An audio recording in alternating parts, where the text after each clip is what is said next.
हम सभी अज्ञात के भय में हैं। अगला क्षण क्या होगा ये हमें नहीं पता है। 2-4 साल, 5 साल, 10 साल बाद हमारा भविष्य क्या होगा ये हमें नहीं पता है। आज जो सुख है आपके पास वो कल रहेगा या नहीं रहेगा। ये दुख की घड़ी कब खत्म होगी। जो जरा व्याधि और मरण का जो पूरा के पूरा एक चक्र है या कुचक्र है वो जीवन में कब दस्तक देगा। जीवन में ढेर सारे सवाल हैं।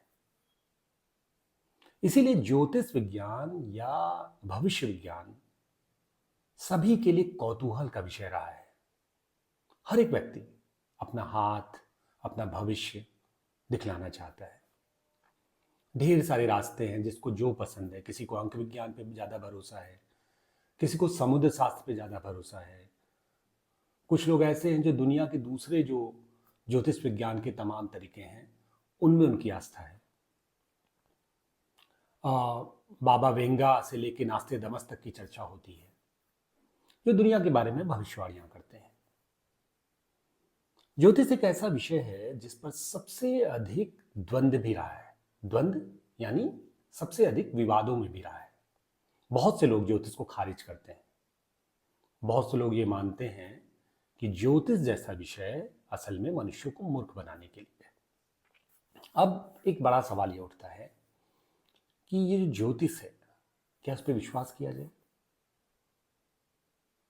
जाहिर सी बात है, मनुष्य की पूरी पूरी सभ्यता, पूरा की पूरा जो उसकी यात्रा है, उसमें हमेशा जब वो कहते हैं ना कि मनुष्य का जन्म और मृत्यु दो घटनाएं हैं, दो बड़ी घटनाएं हैं उसके जीवन में। जब उसका जन्म होता है तो वो एक घटना है, उसका जब मृत्यु होता है तो दूसरी घटना है। इसके बीच में तमाम घटनाएं घटती हैं। तो एक तरह से मनुष्य का जो जीवन है वो फियर ऑफ अननोन, अज्ञात के भय से संचालित होता है। कहा जाता है कि जीवन के केंद्र में, जीवन के केंद्र का मतलब ये है कि जीवन में वो चीज जो सबसे ज्यादा हमारे सभ्यता के विकास में जिसका योगदान है वो है अज्ञात का भय या मृत्यु। हर क्षण आने वाला जो दुख की दस्तक है, जो मनुष्य को सुख भी दिखता है ना, वो भी एक दुख का स्वरूप है। उसको ऐसा लगता है कि ये सुख कहीं खत्म ना हो जाए। तो इसीलिए बुद्ध जैसे जो हमारे यहाँ जो दार्शनिक हैं उन्होंने पूरे संसार में मात्र एक सत्य माना, वो दुख।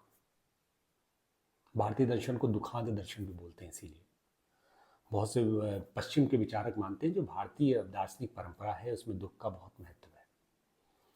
तो मनुष्य जाहिर सी बात है अपने भविष्य को पढ़ना चाहता है, समझना चाहता है, उसके लिए तैयारी करना चाहता है या एक निश्चिंतता का भाव लाना चाहता है। इसके लिए वो समय समय पे ज्योतिषों के द्वार पे पहुंचता है।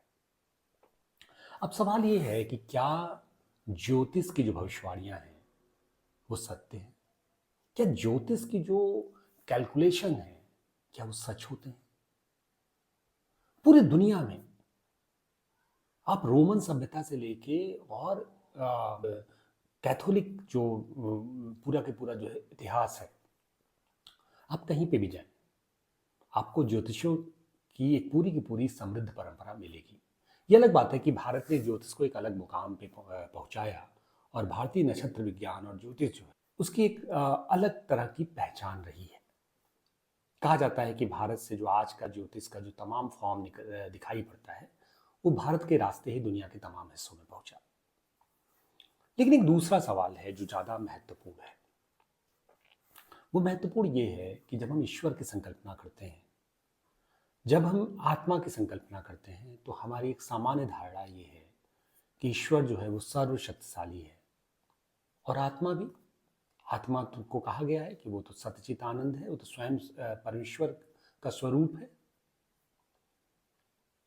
तो अगर ईश्वर या आत्मा सर्वोच्च है तो फिर प्रारब्ध का क्या काम, तो फिर नियतिवाद का क्या काम।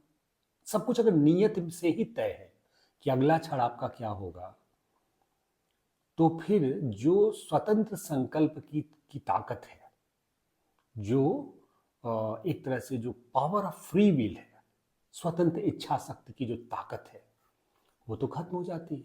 अगर आपका जीवन नियति से ही डिसाइड होता है अगर आपके जीवन में सब कुछ प्रारब्ध से ही आपका जीवन संचालित हो रहा है, ये तय है कि आपके जीवन में जो लिखा है वही होगा, तो फिर तो न ईश्वर की सत्ता को भी चुनौती मिल गई और आत्मा की सत्ता को भी। फिर तो जीवन में सब कुछ तय ही है, तो फिर ईश्वर सर्वोच्च कहाँ रह गया? अगर हमारी नीयत या हमारा प्रारब्ध जो है उसे कोई टाल ही नहीं सकता है, वो तय है, तो फिर तो ईश्वर की ताकत को, ईश्वर की सत्ता को चुनौती मिल जाएगी। ये एक बड़ा सवाल है, एक बड़ी प्रॉब्लम है। इसलिए प्रॉब्लम ऑफ फ्री विल जो है वो फिलॉसफी का, दर्शन का बहुत बड़ा संकट है। और मजेदार बात यह है कि ज्योतिष को जो वैलिडिटी मिलती है, ज्योतिष को जो लेजिटिमेसी मिलती है, वो धर्म से मिलती है। उसी धर्म ने, जिस धर्म ने आत्मा और ईश्वर को सर्वोच्च बना दिया, उसी धर्म ने आत्मा और ईश्वर को एक तरह से चुनौती देने वाला ज्योतिष भी खड़ा कर दिया। इसीलिए हमारे यहाँ बहुत से ऐसे विचारक ये मानते हैं, मैं उनको विचारक या दार्शनिक नहीं कहूँगा, लेकिन ऐसे बहुत से संतों का ये मानना है कि ज्योतिष पे विश्वास करने वाले लोग मूलतः नास्तिक होते हैं। कोई भी आस्थावान व्यक्ति, कोई भी आस्तिक व्यक्ति जिसका इस प्रकृति पे, जगत में एक विश्वास है, उसको वो उसका ज्योतिष पर विश्वास कैसे हो सकता है? हमारे यहाँ जो बौद्ध परंपरा में जिस रित की कल्पना की गई है, रित यानी जगत में एक शाश्वत नैतिक व्यवस्था है, एक ऐसी व्यवस्था जिसमें आप अच्छा करोगे तो अच्छा फल मिलेगा, बुरा करोगे तो बुरा कर्म मिलेगा, बुरा फल मिलेगा। जो बौद्ध धर्म है मूलतः वो ईश्वर पर विश्वास नहीं करता है, आत्मा पे विश्वास भी नहीं उनका है, वो तो संस्कारों के पुनर्जन्म की बात करते हैं। उन्होंने भी कहा है कि जगत एक रित से चल रहा है, मतलब एक जगत में एक शाश्वत नैतिक व्यवस्था है। ये पूरी दुनिया उस रित से संचालित हो रही है। कुछ भी हो जाए, आंधी आ जाए, तूफान आ जाए, वो रित नहीं टूटेगा। अगर वो रित टूट जाए तो सब कुछ डिस्टर्ब हो जाएगा। एक एथिकल या सोर्स है पूरी दुनिया में, पूरी दुनिया को चलाने के लिए। अब सवाल ये है कि जो ज्योतिष की परंपरा है हमारे यहाँ, चूंकि ज्योतिष की अवधारणा इसलिए भी चल जाती है क्योंकि जाहिर सी बात है हमारे यहाँ पुनर्जन्म का कॉन्सेप्ट है। तो कई बार क्या होता है कि हम अपने कर्मों के लिए, या अपने जो जो दशा है, या अपना जो हमारे साथ घटित हो रहा है, उसके लिए हम पुनर्जन्म में उसके उत्सव या उद्भव के सोर्स तलाश लेते हैं। हम ये मान लेते हैं कि पुनर्जन्म में, पिछले जन्म में हमने कुछ ऐसे पुण्य या पाप हमने संग्रह कर रखे हैं जिनकी वजह से हमें इस जन्म में कष्ट उठाना पड़ रहा है, या हम इस तरह की चीज़ें हमारे साथ हो रही हैं। इसके नाम पे ढेर सारे लोगों ने अपने अपने तर्क दे रखे हैं। और जाहिर सी बात है, चूंकि इस दुनिया में प्रोबेबिलिटी जिसने पढ़ी है, प्रायिकता या संभावनाओं का जो अध्ययन करने वाला व्यक्ति होता है, उसको पता होता है कि हर चीज़ की एक संभावना होती है। आप दुनिया को डायकोटॉमी में देखते हैं ना, जैसे आप आज मार्केट जाओगे तो या तो वो सामान मिल जाएगा या नहीं मिलेगा। अगर आप कोई सामान खरीदने जा रहे हो तो आप या तो कोई सामान खरीदने जा रहे हो तो कोई सामान या तो मिलेगा या तो नहीं मिलेगा। तो 50-50% की एक तरह की संभावना है। ज्योतिष भी इन्हीं संभावनाओं का व्यापार करता है। कई बार वो सच हो जाता है, कई बार वो गलत हो जाता है। जब सच हो जाता है तो जाहिर सी बात है कि वो पब्लिसिटी हो जाती है उसकी। ढेर सारे लोग कहते हैं कि भैया उसने तो बताया, उसने सही हो गया। कुछ तो होना ही है। उस संभावनाओं में से कोई एक संभावना। और देखिए, ज्ञान के स्तर पे ज्योतिष का जो पूरा के पूरा एक तरह से जो पूरा शास्त्र है उसको खारिज करना शायद बहुत जल्दबाजी होगा किसी के लिए भी। मैं जो कहना चाह रहा हूँ कि ज्योतिष के नाम पे बहुत बड़ा एक स्कैम चल रहा है। बहुत से लोग ऐसे हैं जो ज्योतिष के नाम पे झूठ बोल रहे हैं। मनुष्य की सहज प्रवृत्ति है, आप अपना भविष्य तो जानना चाहेंगे। हो सकता है ज्योतिष से ना जानना चाहें, आप डॉक्टर के पास जाके अपना फुल बॉडी चेकअप करा के ये पता करना चाहें कि आपके भविष्य में आपके शरीर में कौन सी बीमारी आने वाली है। एक तरह से वो जो डॉक्टर है वो भी उस टाइम पे क्या है, भविष्य विज्ञान का ही एक निमित्त है। वो बता रहा है कि भाई देखो ऐसा है, ये प्रॉब्लम है, तुमको ये बीमारी होने वाली है। आजकल लोगों ने शुरू कर दिया। तो आपके अंदर भविष्य की चिंता तो होनी स्वाभाविक सी बात है। आपका बच्चा है, आपको चिंता है क्या होगा, कैसे होगा, क्या करेगा।